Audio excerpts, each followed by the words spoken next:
Makausap po natin ang DILG Secretary noong administrasyon ni dating Pangulong Fidel Ramos. Kasama po natin mga kapatid via Zoom si dating Interior Secretary Rafael Alunan. Magandang gabi po sa inyo, sir. Thank you po for joining us. Magandang gabi, Ed and Mayan. Thank you for inviting. Yes, sir. Well, thank you for joining us tonight, sir. Pero unang-una, sir, you were Interior Secretary ng panahon ni FBR. Ano pong inyong pananaw dito sa courtesy resignation na hinihingi sa mga opisyal ng PNP para sa internal cleansing? Of course, we also understand that was also attempted nung panahon ni FBR. Yes, well, first of all, I feel very strongly about the fact that the PNP has to undergo another cleansing. Through the years, walang katapusan yung mga news reports about policemen being on the wrong side of the tracks. And so I understand completely where DILG Secretary Benhur Abalos is coming from. He's carrying a very heavy burden. During our time with President Ramos, pag-upo pa lang namin, kinausap niya ako. Sabi niya, we will have to cleanse the entire criminal justice system, and we will start with the police. The criminal justice system had 5 pillars, starting with law enforcement, which was the Philippine National Police and the NBI, and then followed by the fiscals, that was the second pillar, or the prosecution pillar. Apo. And third was the judicial pillar, followed by the penology, or the jails pillar, jail management rather, and finally the public, society. So we started with the police through an early retirement program. It wasn't a call for voluntary resignation, but it was a heart-to-heart talk with the entire senior command of the armed forces of the Philippine National Police, with President Ramos and I presiding there. And so we spelled out the rules of engagement, so to speak, and we said that we are going to work on an early retirement program to allow a younger blood to take over the institution, and that we will form a 9-man committee based on people known for their probity and integrity.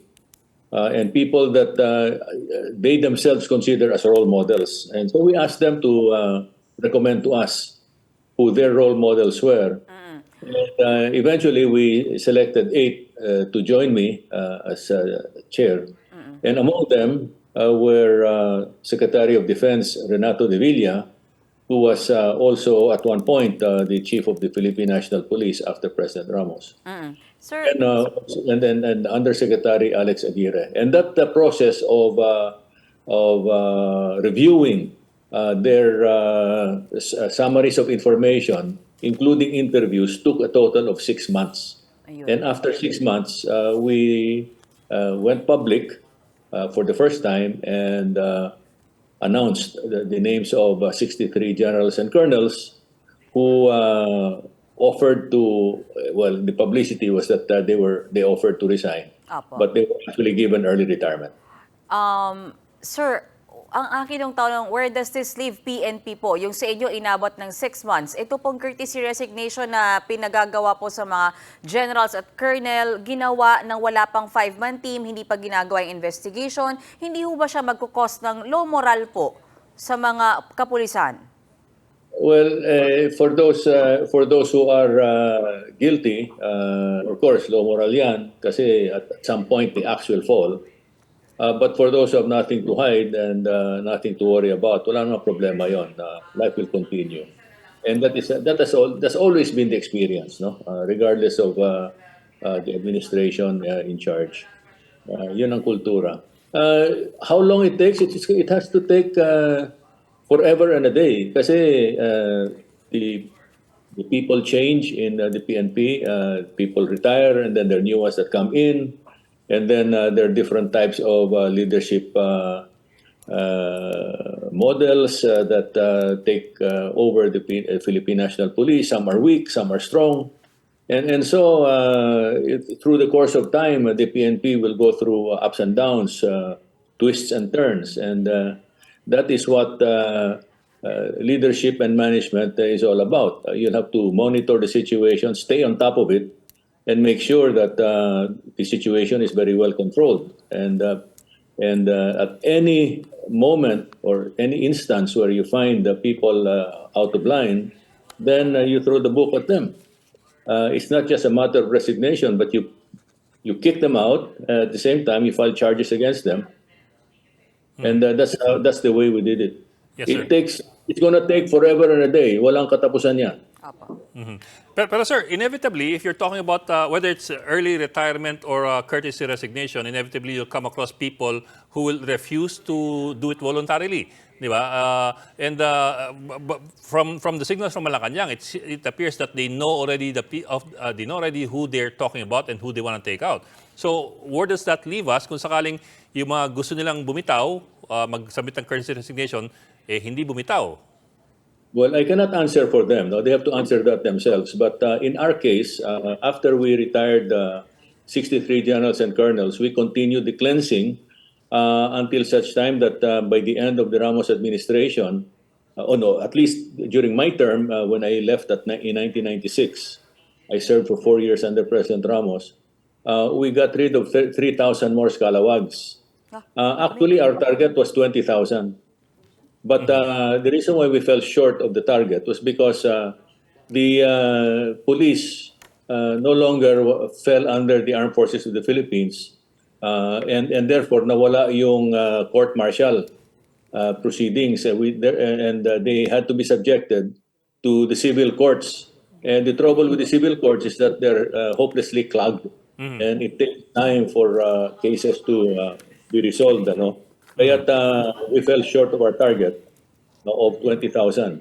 So, ang laki sir, 20,000. Kung meron kami siguro court-martial, we would have been able to accelerate.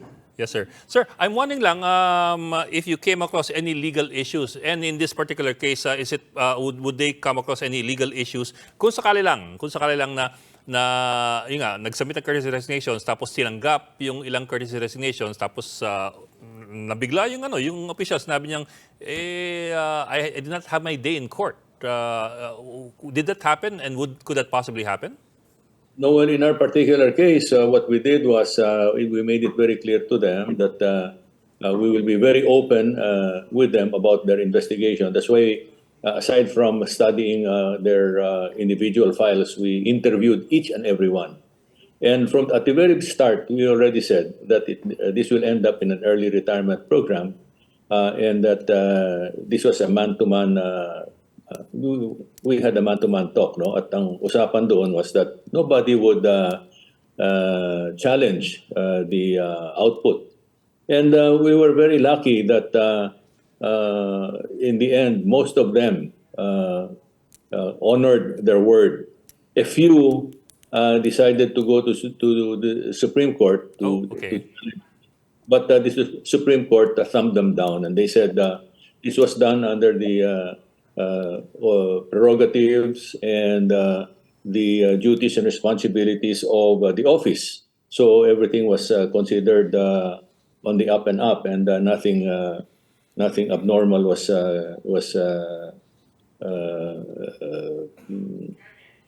charged against us, no? So nanalo kami doon sa Supreme Court, and I don't think Secretary Abalos will go through the same thing, no? Or in case he's challenged, I'm sure he will be upheld. Okay. Well, sir, unfortunately, we've run out of time, pero we'd like to get you again to talk about this at length kasi ang dami pwedeng pag-usapan, sir. But in the meantime, sir, maraming salamat for joining us tonight. Former Interior Secretary Rafael Alunan. Salamat, sir.